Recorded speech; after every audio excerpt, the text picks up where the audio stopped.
Математика бұл логика мен қиялдың үйлесімі деп Алан Тьюринг айтқандай, екінші В сыныбында математика пәнінен көбейту амалдарының компоненттері арасындағы өзара байланыс тақырыбында түсірілген сабақты ұсынамын. Сабаққа дайынбыз ба оқушылар? Біз балдырған баламыз, құстай қанат қағамыз, дүниені аралап, оқып білім аламыз. Жақсы оқушылар, сабаққа дайын болса, қазір менің қолымдағы қоржындардан асықтарды алу арқылы топқа бөлініп алсақ.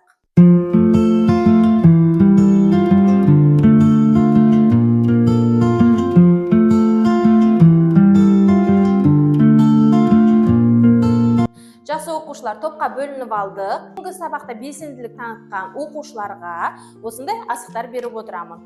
Яғни сабақтың соңында қай топтың асығы көп болады, сол балаларға плюс 1 балл берілетін болады. Ал бүгінгі сабақта сіздер өздеріңізді мына қолдарыңыздағы смарт сағат арқылы бағалайтын боласыздар. Сабақтың соңында кім неше балл алғанын осы смарт сағат арқылы білетін боламыз. Енді біз топ ережесін есімізге түсіріп алсақ. Топқа бөліндік, біз кімді сайлаймыз енді? Дұрыс айтасыздар, қанекей, әр топ ақылдасып, топ басшысын сайлап алсақ. Көбейту тобы сіздерде топ басшысы Муслим, бөлу тобы Арсен, жақсы. Азайту тобы сіздерде Айдос, жақсы. Қосу тобы Мұрагер. Өге қандай тапсырма берілді? Кім айтады? Ясмин айта қойыңыз. Қандай тапсырма берілді? 23 бет, 7-ші есеп. Жақсы оқушылар, қазір барлығымыз дәптерімізді ашып, үй тапсырмасын тексереміз. Қазір маған әр топтан бір оқушыдан керек. Сіздер дәптерлеріңізден үй жұмысын тексеретін боласыздар. Дұрыс болса құс тұмсық белгісін, дұрыс емес болса азайту таңбасын қойып отырасыздар. Азайту тобынан Ясмин келіңіз. Жақсы, Ясмин, оқи қойыңыз. Азайтуды бөлумен алмастыр. 27 алынған 9, алынған 9, алынған 9. Яғни бөлумен қалай алмастырамыз? Қай нұсқасы дұрыс?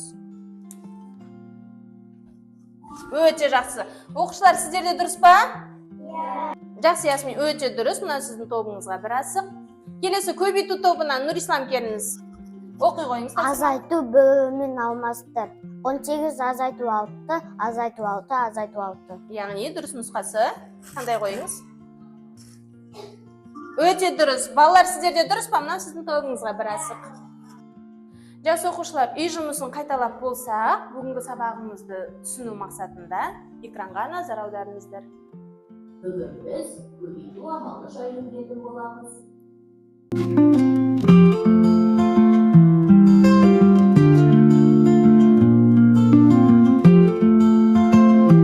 Жақсы оқушылар, кәнеге көбейту амалының компоненттерін атайықшы.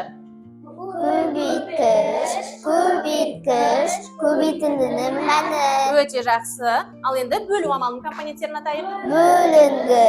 Бөлгіш, бөліндінің мәні. Өте жақсы балалар. Яғни бүгінгі біздің сабағымыздың тақырыбы көбейту амалының компоненттері арасындағы өзара байланыс деп аталады. Жақсы оқушылар, қарайықшы, менің қолымда қандай фигура бар? Қандай үшбұрыш? Тік бұрышты үшбұрыш. Нешеу? Бесеу. Өте жақсы.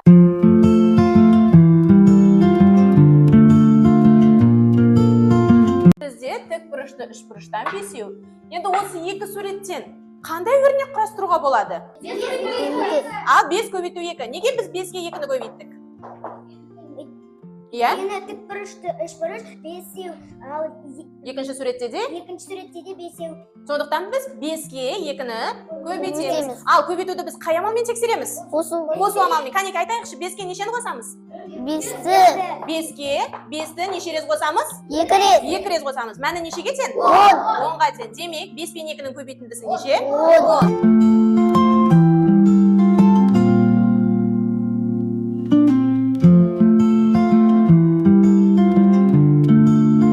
Жақсы оқушылар, дәптерімізді ашып, бүгінгі күнді жазайық. Бүгін қаңтардың нешесі? 28. Қаңтардың. Ортаға назар аударайықшы, мынау не?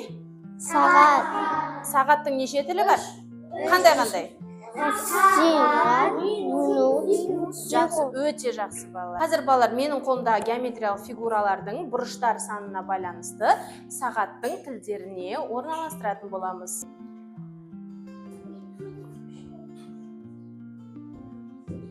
Неше бұрыш бар? 6, жақсы. Алина, келе қойыңыз. Мінекей асып.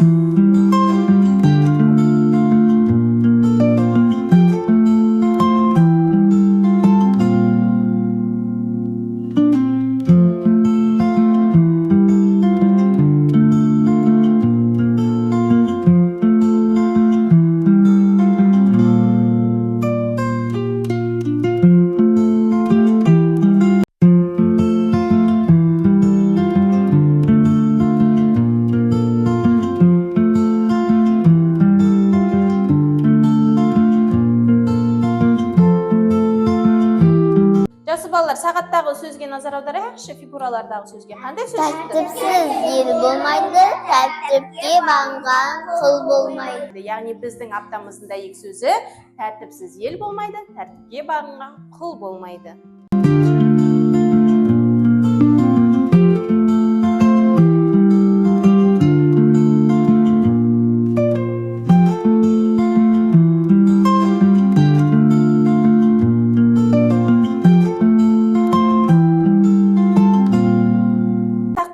Көбейту тобынан Нұрислам келе қойыңыз. Бөлу тобынан Нұрислам, сіз 4 пен 5-тің көбейтіндісіне, 3 пен 8-тің көбейтіндісіне Жасұлан келіңіз. 10 мен 3-тің көбейтіндісіне сіз мына жерге тұрып жаза беріңіз. 10 мен 3-тің көбейтіндісіне Мұрайгер келіңіз. Назым, сіз 40 пен 2-нің көбейтіндісіне келіңіз.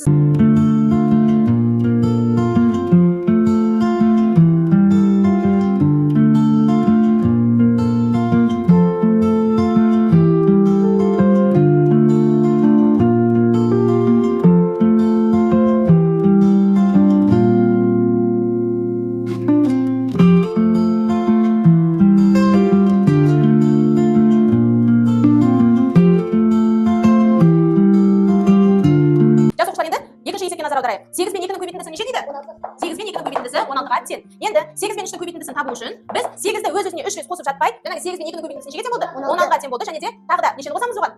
8-ді қосамыз, яғни 8 мен 3-тің көбейтіндісін табу үшін 8 мен 2-нің қосындысын көбейтіндісіне тағы да неше? 8-ді қосып алады екенбіз. Сонда мәні нешеге тең болады? 8 мен 2-нің көбейтіндісі нешеге тең болды? 16-ға, 16 мен 8-нің қосындысы 24-ке тең екен. Яғни бұл тиімді жолы есептің. Қазір тақтаға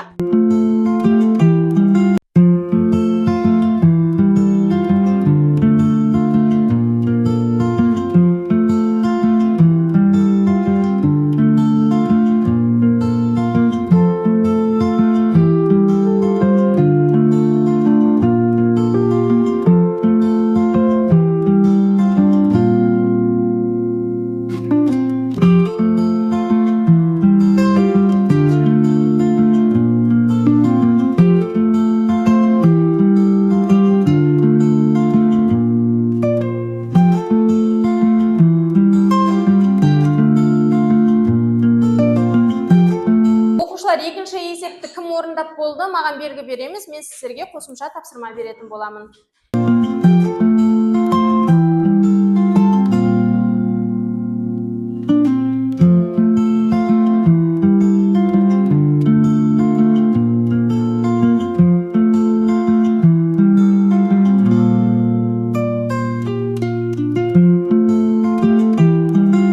Жас балалар, енді бір сергі алсақ, қолымызға сыздарымызды аламыз. Қара жорға болмаса, үйдің сәнді келер ме? Қос етек көйлек киінесе, қыздың сәнді келер ме? Алған екі жолдастар, біреуін шық той бастар. Той дегенде дейді екен, домалайды қу бастар. Ал қалай билеңдер, билеріңізді сүйіне, басыңыздар шаттанып, қара. Менің қолымдағы не? Киндер сюрприз. Киндер сюрприз. Яғни қазір біз топқа бөлінгеннен кейін бізде топтық тапсырма болу керек. Қазір топ басшылары келіп, менен топтық тапсырмаларды алыңыздар. Топ басшылары шығыңыздар ортаға.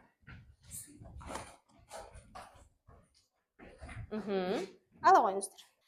Оқушылар, сіздерде киндер сюрпризден тапсырма шықты ма? Жоқ. Кәнекей, балалар, судың қандай қасиеті бар? Өте дұрыс. Еріткіш және түсі бар ма? Түссіз, дәмсіз, өте дұрыс. Иіссіз, өте дұрыс. Қазір балалар, біз осы судың еріткіш қасиетін анықтайтын боламыз. Қолдарыңыздағы тапсырманы салыңыздар.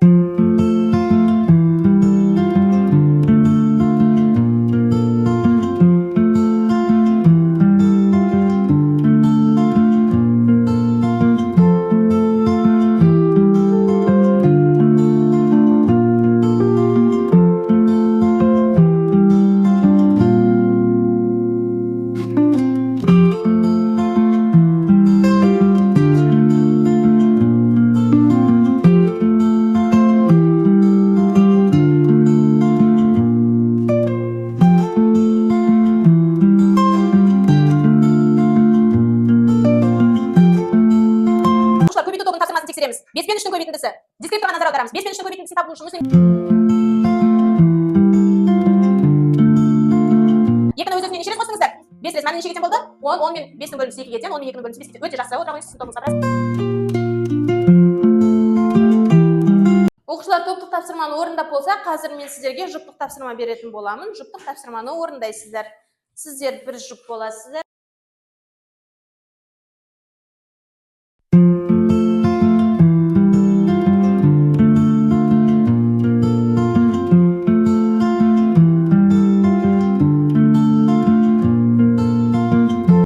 Жұптық тапсырманы орындап болса, оқушылар дискриптивті назар аударамыз. 3 мен 7-ның көбейтіндісі 7 мен 3-ның көбейтіндісіне тең, дұрыс па? Дұрыс болса қосымсыз белгісін қойып отырамыз. 6 мен 3-ның көбейтіндісі 6 мен 5-ның көбейтіндісінен кем, дұрыс па? Жақсы. 8 мен 3-ның көбейтіндісі 8.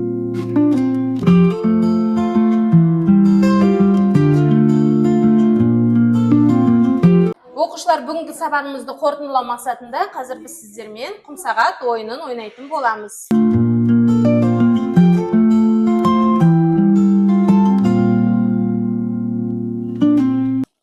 Қосу амалының компоненттерін ата. Қосылғыш, қосылтқыш, қосылымның мәні. Қосылғыш, қосындының мәні. Кәнеке тексерейік. Дұрыс па екен балалар? Қосылғыш, қосындың өте дұрыс. Мына сіздің тобыңызға бір асық.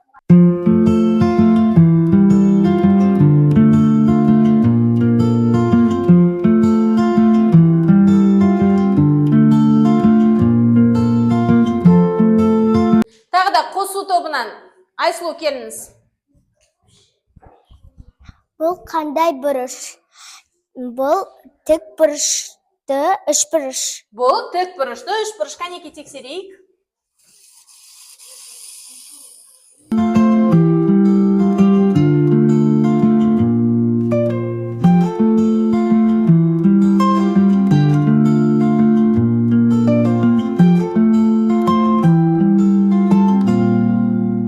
Күнделігімізді ашып, үйге тапсырманы жазып аламыз. 25-ші бет, номер 8-ші есеп.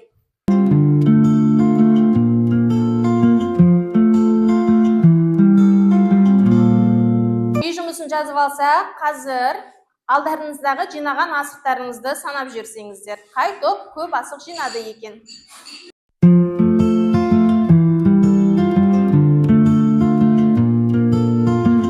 Асықтарын санаса, кәнеке көбейту тобы сіздерде неше асық?